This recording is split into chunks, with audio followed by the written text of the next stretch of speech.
governor and some 70,000 spectators, the Tanganyika military and police band and the Kenya military band opened a display unsurpassed in Tanganyika's history.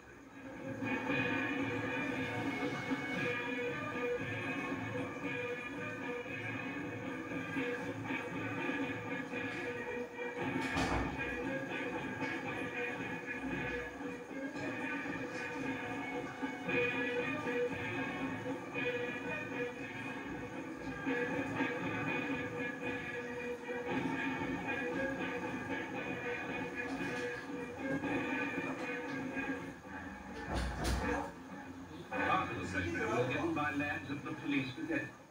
They moved smartly like toy soldiers to the sound of a drum.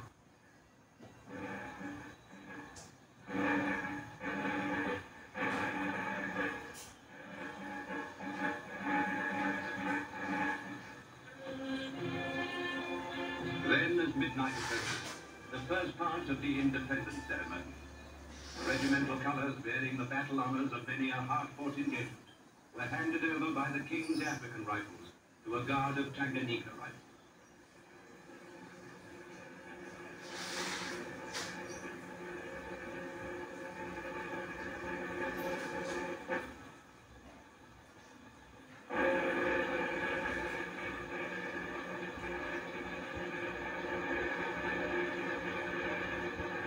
Gradually, the outward signs of the British administration were going from Tanganyika. But a legacy of good government remained. More than once in his speeches, Mr. Nyerere referred to it with gratitude.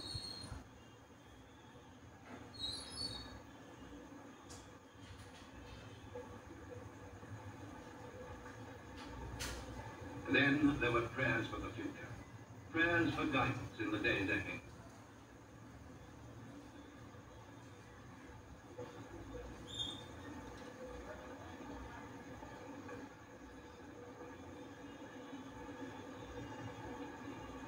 Soon, the Union Jack would fly no more over Tanganyika. God Save the Queen would be replaced by God Bless Africa.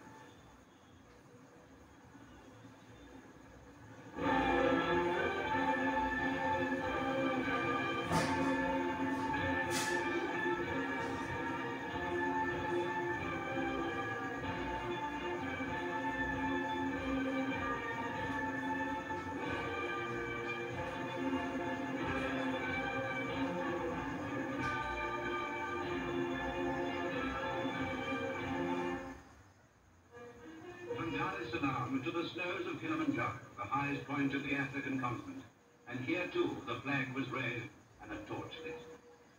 All over the country there was joy, thankfulness, and the timid chief rings. Tanganyika was at last an independent, sovereign state.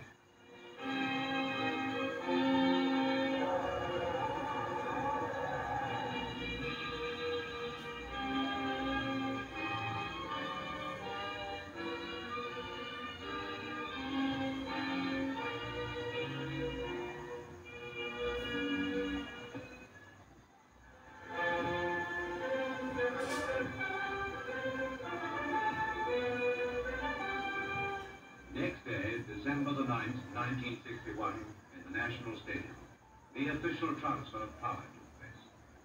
Guests had come from all over the world for the great occasion to congratulate the man of the moment, Julius Nyerere, first Prime Minister of Tanganyika and the man who had led the way to independence.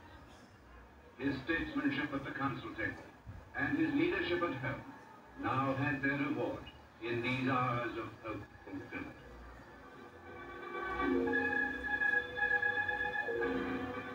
Sir Richard Turnbull had steered and helped the country and its government towards this day.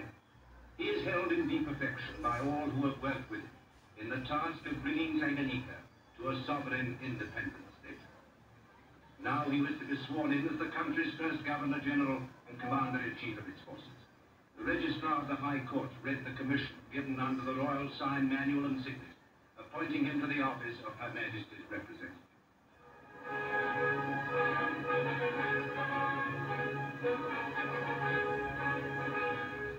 Afterwards, His Excellency addressed the vast crowd, which for the second time in 8 hours packed the National Stadium.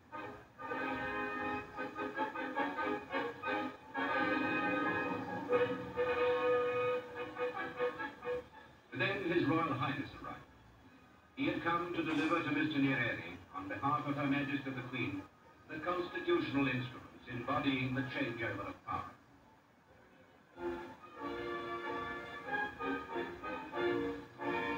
At the foot of the dais, he was accorded a royal salute, and the British national anthem was played.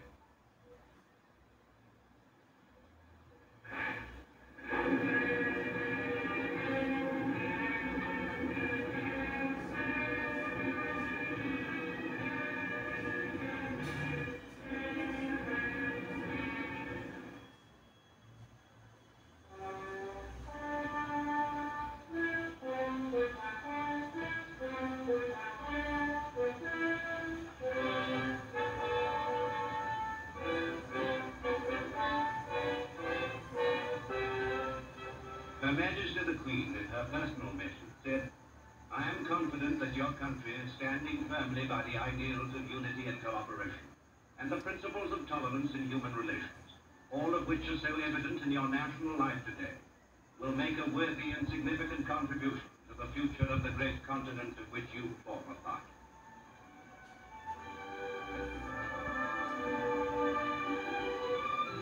In reply, Mr. Nyerere said, "This is the day for which we have looked for so long. The day when every Tanganyikan can say, 'I am the citizen of a sovereign, independent state.' Joyful though the moment is, you have rightly reminded us that it is a moment heavy with responsibility. This our people will appreciate. Let me now pay tribute to all who have helped us forward to this happy day of the culmination of our hopes. First to the people of Tanganyika, and then to those true friends at home and overseas. May God guide us all so that our country goes forward in happiness and prosperity, and in fellowship with the nations of the world."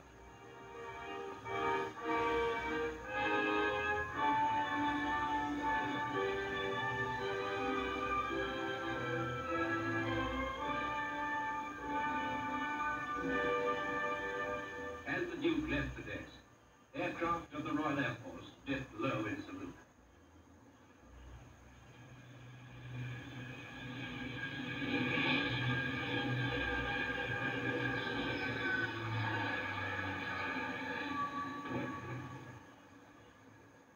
Away in the harbour, the guns joined in as the new nation was born. All the world honoured Tanganyika, new recruit to the long roll of independent states, and the 29th in Africa.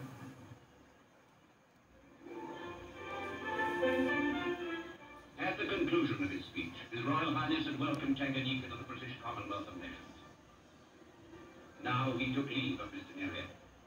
Earlier he had said that Tanganyika's advance to independence had been due in no small measure to the temperate good sense and enlightened political leadership of the Prime Minister.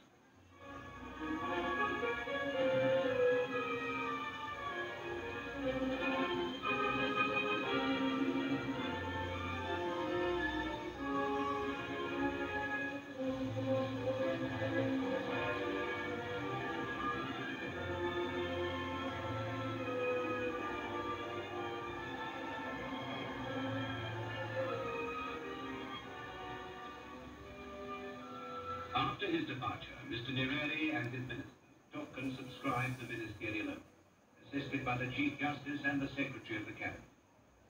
Later that day, Mr. Nyerere addressed the nation by radio, and his words are of deep significance. "It is a great day for us. It is a day on which we feel joy and great pride. But also, I think for many of us, there is a deep feeling of humility in the face of the responsibility to our descendants which we now hold. We are joyful because we like to stand as equals with any man on earth. Let us open our hearts and minds to freedom and to all that it means."